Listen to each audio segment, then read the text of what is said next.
Assalamualaikum warahmatullahi wabarakatuh. Perkenalkan, nama saya Dia Putri. Saya dari kelas Kimia B dengan akronim 039.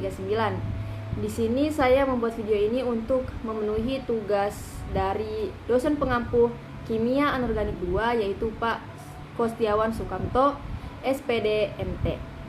Di sini saya akan menjelaskan mengenai materi tentang ekstraksi nikel.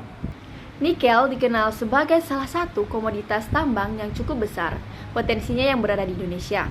Sumber daya nikel yang ada di Indonesia sebagian besar berupa biji nikel laterit, yaitu nikel oksida. Sampai saat ini, di Indonesia masih mengekspor nikel dalam bentuk bahan mentah.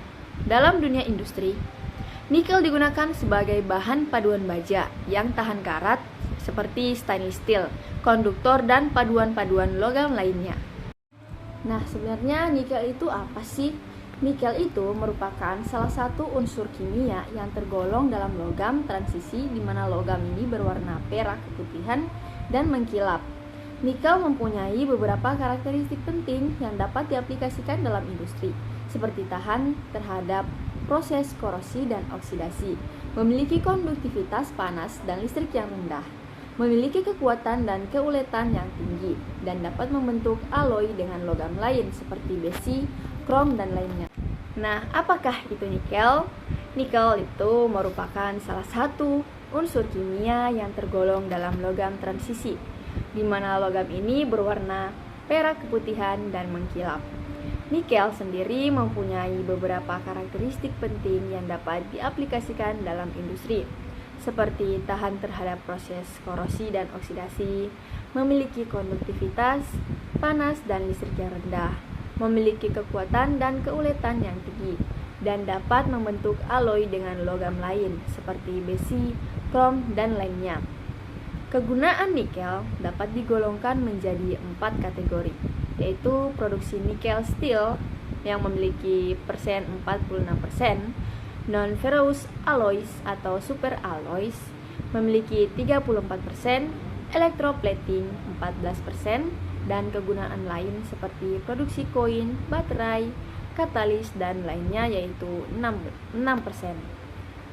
Logam nikel dapat ditemukan dalam bentuk nikel sulfida dan nikel laterit, meskipun jumlah total cadangan nikel di dunia dalam bentuk laterit jauh lebih banyak dibandingkan dengan biji nikel sulfida.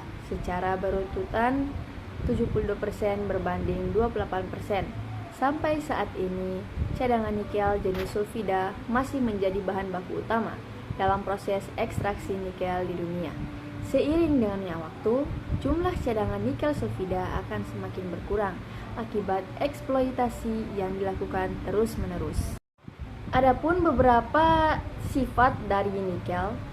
Yang pertama yaitu nikel bersifat liat, dapat ditempa, dan sangat kuat. Logam ini melebur pada 1455 derajat Celcius. Selain itu, nikel juga mempunyai sifat yang tahan karat. Dalam keadaan murni, nikel bersifat lembek, tetapi jika dipadu-padankan dengan besi, krom, dan logam lainnya, nikel dapat membentuk baja tahan karat yang keras, yang mudah ditempa, sedikit ferromagnetis, dan merupakan konduktor yang agak baik terhadap panas dan listrik. Nikel tergolong dalam grup logam besi kobalt yang dapat menghasilkan alloy yang sangat berharga. Nikel memiliki beberapa kegunaan, yaitu yang pertama pembuatan stainless steel, sering disebut sebagai baja putih, yaitu suatu paduan nikel dan besi dengan unsur kimia. Yang kedua merupakan pembuatan logam campuran alloy untuk mendapatkan sifat tertentu. Yang ketiga untuk pelapisan logam lain atau nickel plating. 4. Bahan untuk industri kimia atau sebagai katalis untuk pemurnian minyak. 5. Electric heating unit, dipakai pada unit pemanas listrik. Kemudian yang terakhir yaitu bahan untuk industri peralatan rumah tangga. Karena sifatnya yang fleksibel ini dan mempunyai karakteristik yang unik, seperti tidak berubah sifatnya bila terkena udara, ketahanannya terhadap dioksidasi, dan kemampuannya untuk mempertahankan sifat-sifatnya itu, yang berada di bawah suhu yang ekstrim. Nikel lazim digunakan dalam berbagai aplikasi komersial dan industri. Nikel terutama yang sangat berharga untuk fungsinya dalam pembentukan logam campuran, alloy dan superalloy, terutama baja tidak berkarat yaitu stainless steel. Nah, setelah dari materi yang saya jelaskan tersebut, saya mengambil jurnal yang memiliki judul Priority Recovery of Lithium and Effective Leaching of Nickel and Cobalt from Spent Lithium-Ion Battery, yang memiliki arti yaitu prioritas pemulihan litium dan pencucian efektif nikel dan kobalt dari baterai litium-ion bekas. Adapun preparasi bahan baku yang dilakukan dalam jurnal yang saya ambil yaitu bahan katoda yang digunakan dalam penelitiannya yaitu menggunakan litium, nikel, kobalt, mangan yang disediakan oleh LIB perusahaan pemulihan di Guangzhou, Cina. Sesudah menghancurkan bahan katoda bekas adalah yang pertama kali dipanggang dalam tungku dan lalu merendamnya pada suhu 550 derajat selama 1 jam hingga terpisah bahan aktif dari aluminium foil dan melepaskan pengikat dan agen konduktif. Kemudian bahan aktif dilewatkan melalui 325 mesh saringan dan kandungan logam diukur dengan spektroskopi serangan atom. Hasilnya disajikan pada tabel ini dan semua reagennya yang digunakan dalam penelitian ini adalah bekas analitik dan larutan diencerkan dengan air deionisasi. Nah, recovery yang saya dapatkan dari jurnal yang saya gunakan yaitu percobaan pencucian amonia dilakukan keluar dalam labelur leher 3 yang dilengkapi dengan alat reflux. Residu pencucian Na2CO3 kering adalah ditambahkannya kelarutan pencucian amonia sesuai dengan rasio cair ke padat yaitu 20:1, 30:1, 40:1, 50:1, 60:1, 80:1, dan 100:1. Pencucian amonia larutan terdiri dari NH3 dan H2O yaitu 2, 3, 4, dan 5 mol per liter. NH4 2CO3 1, 2, 2, 5, 3, dan 4 mol per liter. Na2SO3 memiliki 0,1, 0,2, 0,3, 0,4, dan 0,5 mol per liter, dan air deionisasi.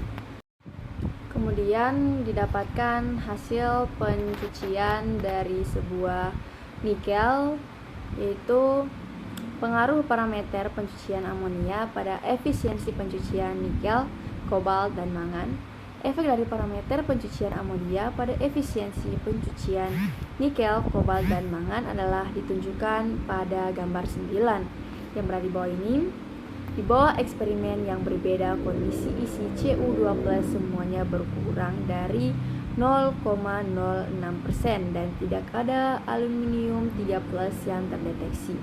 Efek dari waktu pencucian pada efisiensi pencucian nikel, kobalt, dan mangan diselidiki dengan 3 mol per liter NH4 2CO3, 0,5 mol per liter Na2SO3, 4 mol per liter NH3 dan H2O pada suhu 80 derajat dan rasio cair kepadatan memiliki 40:1. Seperti yang ditunjukkan pada gambar 9A, efisiensi pencucian mangan kurang dari 0,2% untuk waktu pencucian amonia yang berbeda dengan peningkatan dalam waktu pelindian, efisiensi dan pencucian nikel dan kobalt secara bertahap meningkat dan kemudian stabil di 5 jam. Efisiensi pencucian nikel dan kobalt adalah lebih tinggi, masing-masing mencapai 99,5% dan 99,9%. NH3, H2O, dan NH4 2CO3 digunakan sebagai kompleks untuk menyediakan sumber amonia di larutan pencucian amonia. Efek dari NH4 2CO3 dosis pada efisiensi pencucian nikel, kobalt, dan mangan diselidiki. Seperti yang ditunjukkan pada gambar 9b, efisiensi pencucian mangan berada di bawah 0,12% dengan peningkatan dosis NH42CO3 dari 1 hingga 3 mol per liter. Efisiensi pencucian nikel dan kobalt meningkat dari 81,4 derajat dan 85,2 derajat menjadi 99,5% dan 99,9% masing-masing. Ini dikaitkan dengan sebuah sumber tambahan amonia yang bisa bereaksi dengan nikel dan kobalt. Ketika dosis NH42CO3 terus meningkat, pencucian efisiensi nikel dan kobalt menjadi stabil.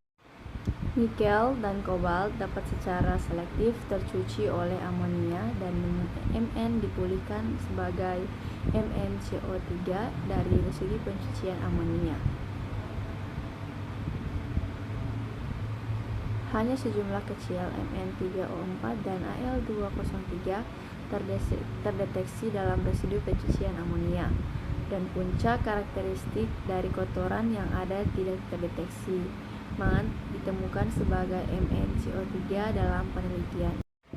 Nah, nikel dan kobalt yang bereaksi dengan amoniak bebas dalam larutan pencucian amonia untuk membentuk kompleks yang larut dalam air. Efisiensi pencucian nikel dan kobalt lebih dari 99%. Amonia larutan pencucian yang mengandung nikel dan kobalt bisa jadi digunakan untuk menyiapkan kembali bahan katoda. Amoniak tidak perlu ditambahkan ke kompleks nikel, kobalt, dan mangan saat menyiapkan bahan katoda. Kesimpulannya yaitu valensi tinggi nikel, kobalt, dan mangan di bahan katoda direduksi menjadi valensi rendah keadaan melalui pemanggangan reduktif, dan fase mineral dari bahan katoda direkonstruksi. Selanjutnya, litium secara istimewa pulih dibentuk Li2CO3 melalui pencucian Na2CO3. Pencucian efisiensi Li melebihi 99%. Nikel dan kobalt dipulihkan melalui amonia pencucian. Nikel 99,7% dan kobalt 99,9%. Bisa jadi tercuci secara selektif melalui amonia satu langkah pencucian, sementara mangan tidak bisa dicuci, membuktikan pencucian amonia itu memiliki selektivitas yang baik. Mangan dipulihkan saat endapan MnCO3. Studi kinetik nikel dan kobalt menunjukkan bahwa pencucian nikel dan kobalt sesuai dengan kontrol reaksi kimia. Energi aktivasi nikel dan kobalt dalam 0 sampai 60 menit adalah 29,1 dan 29,3 kJ per mol masing-masing, dan dalam 60 sampai 300 menit adalah 37,8 dan 40,2 kJ per mol masing-masing. Baiklah, itu saja dari saya.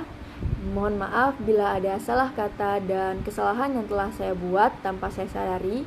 Saya sangat memohon maaf. Lebih dan kurangnya wabillahi taufiq wal hidayah. Wassalamualaikum warahmatullahi wabarakatuh.